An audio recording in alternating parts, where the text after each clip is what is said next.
খবর 24 সাথে আপনাকে স্বাগত।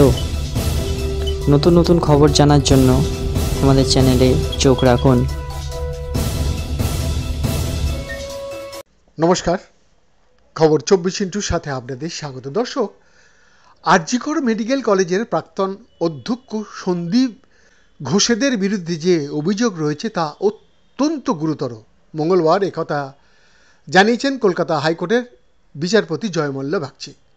বিচারপতির বক্তব্য, এই ধরনের দুর্নীতি প্রশাসনের অভ্যন্তরে সুদূর প্রসারী প্রভাব ফেলতে পারে।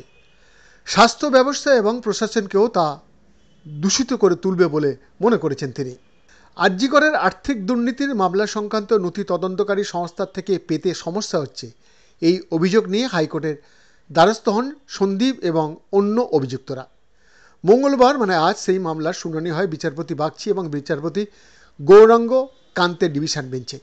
তাতে দুই বিচারপতির বেঞ্চ জানিয়েছেন, আদালত মনে করেছে এই অভিযোগে আইন মেনে দ্রুত বিচার হলে সাধারণ মানুষের মনে বিচার ব্যবস্থার প্রতি আস্থা বৃদ্ধি পাবে।